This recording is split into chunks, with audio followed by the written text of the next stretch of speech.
Olá, meus amigos viajantes, sejam bem-vindos ao vlog Teorizando com Tsuki. Vamos adentrar nesses mares para descobrir e teorizar sobre alguns mistérios de One Piece. Um ponto que eu gostaria de abordar hoje é... vamos conversar um pouco sobre política.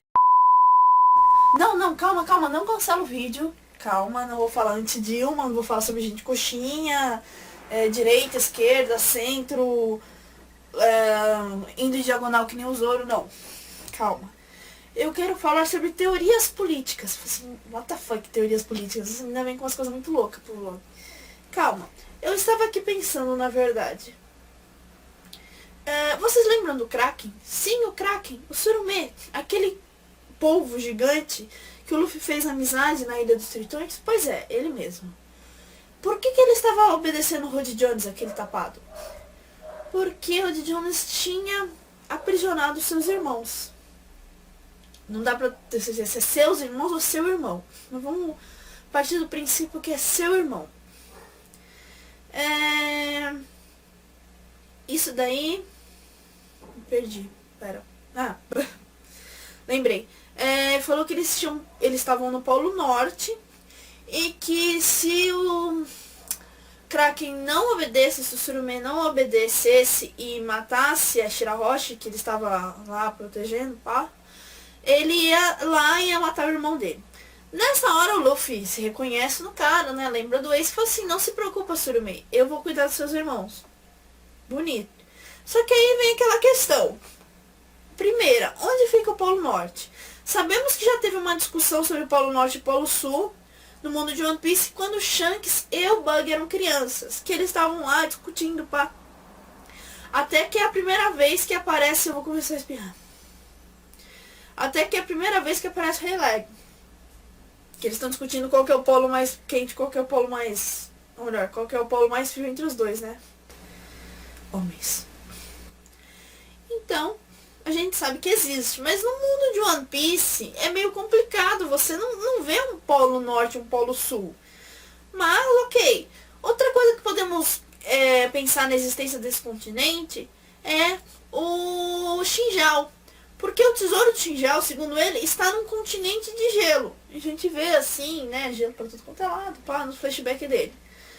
E agora que o Sai também seria capaz de rachar um continente, talvez mais pra frente o próprio Xinjiao leve a tripulação do Luffy para lá, por alguma razão, talvez seja a base da família Rapou, já que o tesouro tava lá, nada mais justo do que a base também, sei lá, né?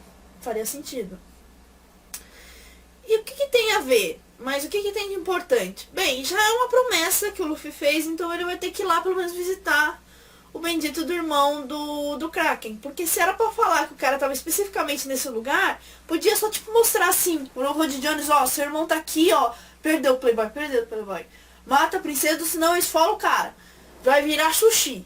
Mas não aconteceu isso, né? Falou que ele tava em tal lugar, que era longe, né? Imaginamos, né? Tem ideia, tipo, geralmente é longe. E por que não é tão específico? Mas ok, deixando isso um pouquinho de lado, eu tava teorizando, mas que tipo de criatura pode ser irmão do Kraken? Aí você pode estar pensando, fez um crack agora. Você deve estar pensando assim, um Kraken menor, Kraken maior, mas provavelmente o irmão caçula, um Krakenzinho. Então, mas Krakens são criaturas únicas, né? Não são, tipo, saem aí procriando e criando vários Krakenzinhos e pá. Aquele lá da ilha de Skype era diferente, era tipo um balão e era diferente. Não, eu achei que é uma boa oportunidade do Oda mostrar outra criatura, grande criatura marinha. No caso, já que ele já mostrou o Kraken, eu fui pesquisar quais outras grandes criaturas marinhas que poderiam figurar de irmão, mesmo que seja menor, do Kraken.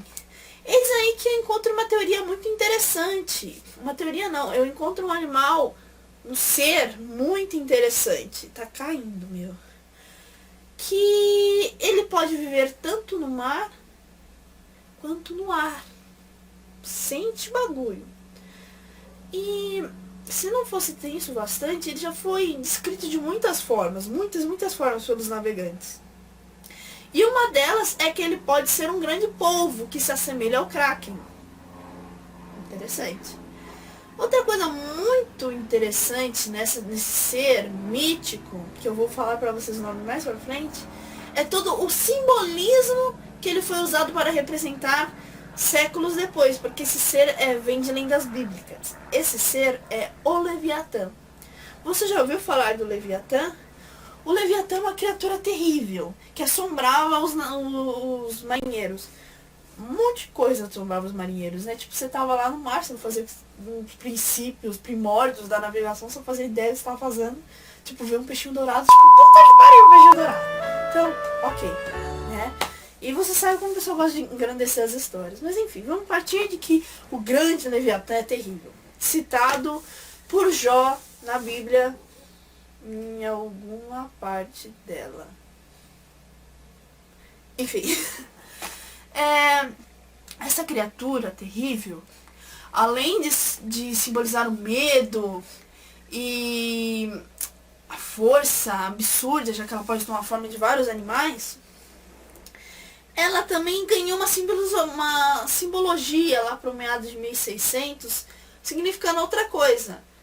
Thomas Hobbes, político, escritor, pensador político, na verdade, ele usou a figura do Leviatã para representar o estado perfeito, na visão dele. O que seria o estado perfeito? Seria um estado completamente totalitário, onde o estado dominasse completamente o poder, fosse ele ali em cima e nada, nem ninguém era superior a ele. Não conseguiria ir contra seu comando. Você pensou em alguém, não pensou? Sim, no nosso mundo a gente pode pensar em uns quantos estados totalitários. Mas no mundo de One Piece existe um só. Isso, porque existe um só governo mundial que domina tudo. Quase tudo, né? Porque tem os países que são independentes dele, mas em geral a grande maior parte do mundo. São reino pra caramba aliado deles. Que é o governo mundial. Pois bem, o Leviatã que Hobbes pregava é exata imagem do governo mundial. Um governo soberano, um governo forte e um governo que vai bater quando necessário. Digamos assim, porque o estado que existia, que é chamado de estado de natureza, a forma que as pessoas viviam antes desse estado existir, era muito pior. Elas eram constantemente perseguidas pelo medo. Era um estado de guerra de todos contra todos. E por isso que foi necessária a criação desse grande governo mundial, que é chamado de O Leviatã. Então, fica aquela coisa, né? Poxa, pode ter o irmão do Kraken, provavelmente vai aparecer, né? Porque citaram ali bonitinha a localização dele. O Luffy fez uma promessa que vai protegê-lo. E uma das criaturas que podem ser ele é justamente o Leviatã, que tem toda essa simbologia. E você pode falar assim, mas e daí? E daí que o Oda adora fazer citações, e não só de mitologias, como de fatos políticos, guerras que aconteceram, por exemplo, a Armada Invencível da Espanha, que ela apareceu, que foi aquela luta do Roger contra a Armada do Chiqui, apareceu. Outros eventos políticos também, eu não vou figurar todos, não vou lembrar de todos agora, mas assim, pontuais, assim. Então, o que melhor que para você montar um governo, você imaginar um governo, do que você se basear em livros de política, livros que antigamente ensinavam como você montar um governo.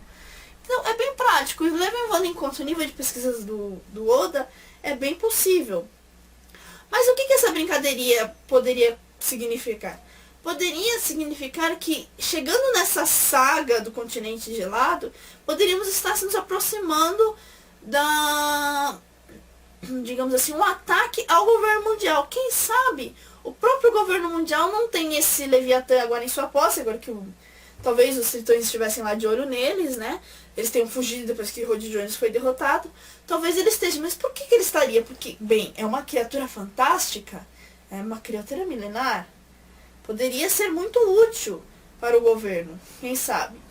Talvez, quando chegarmos nessa criatura, podemos estar mais próximos de um possível ataque, uma influência maior do governo mundial na história. É uma ideia. É interessante. Aí você pode falar assim, mas eu não acho que tem muito a ver. eu acho que o irmão do Kraken é um polvo pequenininho, pá. Bem, você pode pensar assim, mas você também pode lembrar do que o Jinbei... Não foi o Jinbei, foi o mestre... Não, o irmão do Tom disse que os tritões não se parecem entre si as famílias. Eles podem não ser tritões, mas eles são criaturas místicas. Pode ser que o mesmo conceito se valha deles, não é? Seria interessante vermos o grande Leviatã figurando pela história de One Piece. Será que o Oda vai perder essa oportunidade? Não sei. Fica a critério de vocês. Espero que vocês tenham gostado.